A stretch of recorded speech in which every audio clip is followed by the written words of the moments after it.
있는 그런 주식들은 수익을 얻을 수 있는 기회가 상당히 높다고 보거든요. 그래서도 배당 아직 많이 주는 그런 회사들이 있을 거고. 코스피 4천이 불가능한 건 아니다, 그렇게 이제 보시는 건가요? 전혀 불가능이 아니죠. 한번 또 레벨업 되는 상황이 올 거다.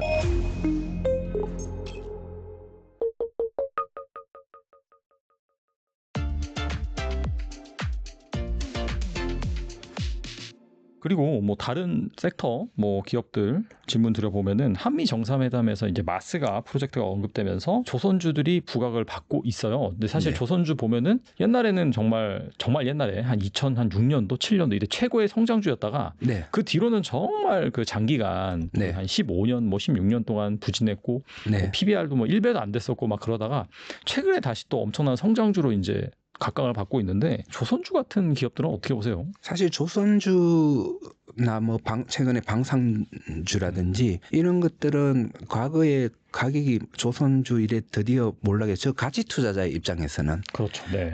이쪽이 몰락해서 사람들이 아무도 안 쳐다보고 그쪽에 뭐 경제가 지금 무너지고 있다 이런 뉴스가 날 때 그럴 때는 이제 들여다보겠죠. 이게 충분히 가격 메리트가 있을 때는 접근을 하는데 지금은 이미 너무 많이 올라가지고요. 지금은 어떤 문제인가 하면 얘들이 버는 수익에 비해서 뭐 싸다 비싸다를 논하는 그런 문제가 아니고 얘들이 수익이 지금 앞으로 뭐 왕창 벌 것인가 약간 왕창 벌 것인가 이거의 상황에서 가격이 움직이고 있는 것 같아요. 지금 이미 조선주에는 앞으로 벌어들일 수익에 아마 상당 부분이 반영이 돼 있고 오히려 좀 과도하게 반영돼 있는 건 아닌가라는 그런 생각을 지울 수는 없죠. 그런 쪽의 주식은 저 같은 가치 투자자들은 이제 쳐다보지 않는 게 맞다고 생각을 하고 있고요. 왜냐하면 만약의 경우 아주 돈을 잘 버는 시나리오만을 가지고 지금 가격이 형성돼 있는데 또 어떤 돌발 변수가 생겨서 잘못될 경우에는 좀 손실을 감당하기 힘들 수가 있으니까 좀 저는 지금은 조심하는 게 맞다 그렇게 생각을 하고 있습니다. 항상 바이오 주식이 막 고공행진할 때 같은 말씀을 저는 드리고요. 더 갈지라도 이렇게 가격이 어느 정도 거품이 있을 때는 위험도가 그만큼 커지는 거니까 조심하는 게 맞다라고 하고 2차 전지가 막 고공행진을 할 때도 저는 같은 말씀을 드리는 이유가 이게 보면 이런 주식들 모멘텀 주식들의 경우는 이게 100원 하다가 1000원까지 가잖아요. 그리고 100원 하다가 1000원까지 갖고 약간 조정을 받아요. 1000원이 한 700원 으로 조정을 받아요. 그러면 결국은 좀 몇 년으로 보면 100원에서 700원까지 오른 거잖아요. 그렇죠. 네. 그러면 투자자들이 여기에 투자를 해서 이익을 많이 본 투자자들이 훨씬 많아야 되는데 100원짜리가 1000원을 갖다가 살짝 조정받아서 700원을 가니까 손실 본 투자자들이 어마어마하게 많아지더라고요. 그런 주식들을 과거를 이렇게 그래프나 이런 걸 보면서 조금 비교해 가면서 참고해 가면서 지금의 조선주나 방산주도 좀 보는 게 맞지 않을까. 물론 조선주와 방산주의 미래 수익은 엄청 좋아질 겁니다. 하지만 지금 가격에 비해서 더 좋을 것이냐 나쁜지 그거는 저는 알 수가 없다. 그렇게 생각을 하고 있습니다. 그리고 국내 대표 종목인 이 삼성전자, SK하이닉스에 대해서 어떻게 평가하시는지 이 지정학 시대에서도 국내 반도체 기업들이 잘 성장할 수 있을까요? 저는 삼성전자, 하이닉스 둘 다 아주 자랑스러운 한국의 기업이고 계속 잘 될 거라는 그런 확신 같은 거를 가지고 있는데요. 이제는 반도체가 어떻게 보면 이제 소비재 뭐 이제 IT라기보다는 소비재 수준에 들어가서 정말 우리가 쌀을 안 먹고 안 되는 것처럼 이쪽이 만들어내는 제품들도 그냥 우리 생활의 쌀 같은 거다. 이제 이렇게 생각하기 때문에 그 미래를 의심하지는 않는데 투자자의 입장에서 저는 항상 삼성전자는 채권형 주식이다라고 얘기하면서 투자 대상으로 삼고 있고요. 그다음 하이닉스는 제가 이거는 채권형 주식이 아니고 모멘텀 주식 그쪽으로 보고 있기 때문에 저 같은 사람은 계산이 안 되는 주식이거든요. 그래서 투자를 자제하고 있다. 이렇게 보시면 될 것 같고요. 삼성전자 같은 경우는 이익의 수준을 보면 ROE 같은 거를 보면 미래 ROE가 어느 정도 나올지를 어느 정도 추정이 가능한 그런 주식이거든요. 저는 삼성전자 미래 ROE가 미래 10년을 보면 한 10% 정도 나올 거다라는 대략적인 예측을 할 수가 있어요. 삼성전자는 그렇게 대략적인 미래 ROE 예측 그리고 그렇게 한다면 이 삼성전자의 재산이 순자산이 10년 뒤에는 대략 얼마 정도가 될 것인지를 정확하게 맞추는 게 아니고요. 대략적으로는 예측할 수 있다 이렇게 보는 주식이기 때문에 제가 그걸 밸류에이션을 할 수가 있다. 그래서 밸류에이션을 했을 때 과거에 계속 5만 5천 원 이하면 사셔도 된다. 그런데 8만 원 넘어가면 좀 파시는 게 좋지 않나 비싸다. 이런 계산이 가능하더라고요. 그래서 작년 같은 경우는 막 주가가 한참 8, 9만 원, 9만 원 가까이 갔었나요? 그래서 그럴 때는 막 또 다시 10만 전자 이럴 때는 제가 계산해 보면 앞으로 벌 돈에 비해서 가격이 좀 높았고요. 그런데 주가가 막 빠질 때는 보니까 이제 앞으로 벌 돈에 비해서 주가가 싸더라고요. 그래서 그때는 좀 사야 되지 않나라고 하는데 주위에 모든 사람들이 삼성전자 전문가가 돼 있더라고요. 해서 뭐 야 이게 파운드리가 어쩌고 저쩌고 그런데 미국의 파운드리가 좋지 않아 뭐 이렇게 전문가가 돼서 막 이렇게 말씀하시는데 저는 그런 분들한테 어떤 말씀을 드렸나 하면 6개월 전 주가가 8만 원 할 때 8, 9만 원 할 때 삼성전자나 지금 5, 6만 원 할 때 삼성전자나 6개월 동안 지났지만은 그때 삼성전자 지금의 삼성전자는 똑같은 삼성전자야. 다만 가격이 변하니까 당신들의 분석이 바뀌고 있는 거야. 라는 그런 얘기를 한 적이 있습니다. 그래서 저는 여전히 삼성전자는 꾸준히 돈을 벌어가는 주식으로 보고 있고요. 그 꾸준히의 속도가 한 10% 정도씩 돈을 벌어가는 속도다. 그렇다면 작년에는 적정 주가가 뭐 한 6만 원대였다면 이게 1, 2년 지나면 재산이 자꾸 부니까 주식이라는 거는 적정 주가가 뭐 한 7만 원 그리고 한 5년쯤 지나면 10몇만 원이 적정 주가가 되는 그런 주식이야. 저는 이렇게 생각을 하고 있고 장기적으로 투자를 했을 때 적정 주가가 계속 올라가면서 이렇게 가치가 올라가면서 이익을 주는 그런 주식이 삼성전자다 그렇게 보고 있고요. 하이닉스도 아주 너무 훌륭하고 좋은 주식이지만은 저는 이쪽은 투자를 굉장히 핫한 주식이잖아요. 핫한 주식이고 PBR이 2거든요. 삼성전자는 아마 PBR이 한 1점 지난번에 싸졌을 때는 한 1까지 1도 이렇게 깨뜨렸다가 지금 아마 뭐 1.2 뭐 이 정도일 것 같은데 이 정도 수준이라면 하이닉스는 그보다 한 2배 지금 고평가가 돼 있는 상황이잖아요.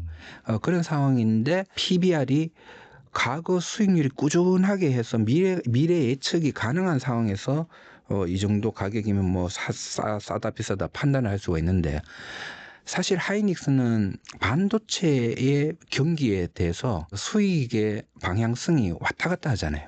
예를 들어서 2004년에는 엄청 돈을 잘 벌었고 2003년에는 적자를 봤어요. 그래서 적자와 흑자를 막 왔다 갔다 하면서 이렇게 성장하는 회사 같은 경우는 저 같은 경우는 계산을 못하니까 미래 예측을 못한다. 그래서 이런 주식은 아무리 훌륭하고 좋은 주식이더라도 제 투자 대상에서는 빼버린다. 이런 생각을 가지고 접근을 하고 있습니다. 그래서 저는 지금 여기 계시는 다른 투자자분들도 항상 그 버릇은 조금 가져주셨으면 좋겠다. 이거를 계산을 해보시라. 이 회사가 5년 뒤, 10년 뒤에는 어느 정도 재산을 가지고 있을 건지 어느 정도 가치를 가지고 있을 건지를 계산을 해보고 그거와 지금 가격하고 비교를 좀 해보시면서 어느 정도 저평가 고평가 이걸 판단을 좀 하시면서 투자를 하시면 훨씬 가능성이 높은 잃지 않는 그런 투자가 될 것이다. 라는 걸 뭐 오래전부터 주장을 하고 있는 사람이죠. 제가. 예, 그렇습니다. 네, 좋은 투자 아이디어 많이 말씀해 주셨는데 이 밖에 또 주목할 만한 투자 아이디어가 있을까요? 저는 지금 생각하고 있는 거는 이상하게 상법 개정이 됐잖아요. 네. 그러면 지금 주위에 막 어떤 이슈들이 나와야 되냐 하면 행동주의 펀드들이 좀 나와야 된다고 생각하거든요.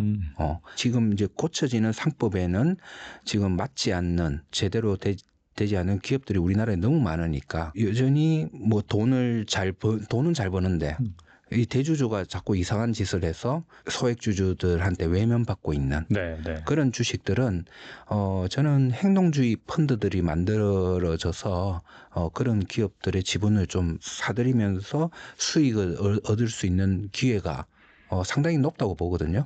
그래서 그런 펀드들이 앞으로는 좀 많아져야 되고요. 우리나라 자본시장을 위해서는 그런 펀드들이 좀 많아져야 되고, 그래서 그런 펀드에 참여하는 방법도 있겠지만은 그런 펀드들이 참여할 것 같은 주식들을 좀 선정해서 그런 것들을 발굴해서 투자하는 것도 좋은 방법이다.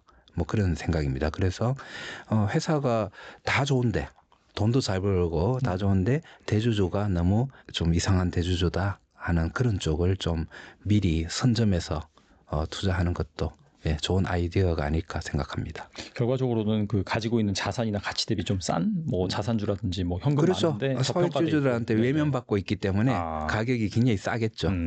그래서 막 지금 보면 소액주주들하고 대주주하고 막 소송하고 있는 맞아요. 그런 주식들. 그런 주식들은 가격이 싸겠죠. 하지만 이 상법 개정이 되면서 법률적인 토대가 되고 있는 상황에서 어떤 뭐 행동주의 펀드 이런 쪽이 접근해서 소액주주들의 편을 들게 된다면 그런 것들 주가는 상당히 크게 상승할 거다 생각합니다. 그렇다면 시장이 불확실한 요즘 같은 시기에서 1억이 있다면은 이 위기 상황에서 견딜 수 있는 포트폴리오 어떻게 구성하는 게 좋을까요? 저는 아까 그 말씀하신 그 행동주의 이쪽에 그러니까 거버넌스가 부족한 이런 회사들을 일부 좀 투자를 하는 게 맞다고 보고 있고요. 그런 거 한 30%? 그런 쪽은 지금 배당이 적겠죠. 배당은 적겠지만 앞으로 개선의 여지. 그래서 배당이 크게 상승할 그런 여지가 높아 보이는 거에 한 3분의 1 정도 그렇게 하는 게 좋고, 나머지 한 70% 정도는 지금 배당 소득 분리과세가 어쨌든 최악의 경우 기재부안이 통과되더라도 사실은 그쪽으로 자금이 많이 갈 거예요. 우선 어떤 사람들 돈들이 글로 가냐 하면 일단 분리과세가 되면 고액 소득자들, 연봉이 한 2억이 넘고 억대 연봉을 받으시는 분들, 이런 분들 중에서는 배당주를 기피하는 사람들이 너무 많았거든요. 왜냐하면 배당을 받는 순간 자기 소득하고 합쳐진 그걸로 세금을 맞으니까 뭐 50%씩 내야 되니까. 그리고 건보료도 또 발생하고. 나고. 그러니까 좀 보면 주위에 사장님 하시고 부사장님 하시고 뭐 임원 하시는 분들, 이런 분들이 주식 투자 좀 하시죠. 그러면 세금 때문에 안 해. 이런 분들이 많았잖아요. 근데 이런 분들이 지금 분리과세가 되면 세율이 많이 낮아지니까 그쪽으로 투자할 가능성이, 이미 배당이 높은 그런 주식에 투자할 가능성이 상당히 높아요. 그래서 제가 아까 내년도 배당 시즌이 되면 사실 좀 한번 또 레벨업 되는 상황이 올 거다라고 말씀을 드렸는데, 지금 한 70% 정도는 배당 저평가가 많이 돼 있으면서 배당 많이 주는 거 충분히 찾을 수 있거든요. 배당 5% 이상, 시가 대비 5% 이상 주는 것만으로도 충분히 포트폴리오를 구성을 할 수가 있어요. 그중에 또 일부 한 뭐 반까지는 아니더라도 일부 상당 부분은 금융주에서도 배당 아직 많이 주는 그런 회사들이 있을 거고, 그래서 배당 많이 주는 금융주 3분의 1, 금융주 아니면서 배당 많이 주는 주식 3분의 1, 그다음에 3분의 1은 아까 말한 지금 거버넌스 문제 때문에 아주 저평가가 많이 되고 있는 그런 주식들 3분의 1, 뭐 그 정도면 좋지 않을까 생각합니다. 결과적으로 그 교수님께서는 코스피 4,000이 불가능한 건 아니다, 그렇게 이제 보시는 건가요? 전혀 불가능이 아니죠. 뭐 이 모든 주장은 상법이 개정될 거야, 분리과세가 될 거야, 그리고 우리나라 같은 경우는 또 증권거래소가 몇몇 공산주의 국가하고 함께 상장이 안 돼 있잖아요. 네네. 우리나라 완전 왜 그러니까 증권거래소가 상장 안 된 나라 이렇게 보면 공산당이 정권 잡는 그런 나라들 말고는 거의 없어요. 왜 그러죠? 이런 관치주의가 우리가 산업에는 관치가 좀 적으니까 산업은 잘 가고 있잖아요. 아주 잘 되고 있잖아요. 네네. 금융이 안 되는 이유가 관치예요. 관치예요. 그래서 이거 놔줘야 돼요. 이 금융을 관해서 좀 놔줘야 돼요. 그런데 그 중에 1번이 뭐냐 하면 우리나라 한국거래소도 이제 상장시켜줘야 된다. 민간인한테 돌려줘야 된다. 어차피 주주들은 다 민간인인데. 그러네요, 진짜. 근데 자기들이 다 잡고는. 사실상 공기업이죠, 뭐 지금은. 예, 자기들이 다. 그래서 그런데 가서도 이제 그만 낙하산도 좀 그만하시고 좀 이제 PBR이 뭔지 PER이 뭔지 좀 아는 사람이 예? 이사장이 되시고 네. 그래야 된다. 네. 그렇게 저는 좀 그렇게 될 거고요. 그런데 이 모든 주장들이 뭐 없는 거를 만들어내자라는 주장이 아니고요. 그냥 다른 나라에서 잘 되고 있는 나라들처럼만 하자. 그렇게만 좀 고쳐 나가자. 그러면 우리가 지금 손발 다 묶어 놓고 축구를 해가지고도 이 정도로 해왔는데 이 손발 묶어 놓은 거를 풀어주고 뛰어라 하니까 얼마나 잘 뛰겠냐. 이제 그런 얘기죠. 그래서 저는 우리나라의 희망은 이 손발 묶은 거를 풀어주는 거. 금융 쪽에서. 그렇기 때문에 결국 다른 나라들처럼 계속 묶어둘 수는 없고 풀어줄 수밖에 없기 때문에 앞으로 좋은 일 남았다. 그렇게 생각을 하고 있는 거죠. 네, 말씀하신 것처럼 뭐 지금은 사실 국내 증시가 좀 재미가 없고 투자자들이 지쳐가고 있는 상황이지만은 앞서 말씀하신 결과적으로는 이 상법 개정이 또 네. 시장에서 원하는 바로 잘 진행될 거라고 또 믿고 그런 네. 관점에서 아까 말씀하신 또 고배당주라든지 저PBR주 뭐 네. 이런 주식들에 좀 관심을 가져 보시면은 또 이 내년 가면 또 어떻게 될지 모르니까 여러분들도 꼭 희망을 갖고 그다음에 이건 좀 목소리 같이 내야 될 것 같아요. 투자자들이 그죠? 당연하죠. 행동주의처럼 이렇게 예, 맞습니다. 그렇게 예. 잘 해주시면 좋을 것 같습니다. 네. 네, 지금까지 서준식 교수님 나와주셔서 감사합니다. 네, 고맙습니다.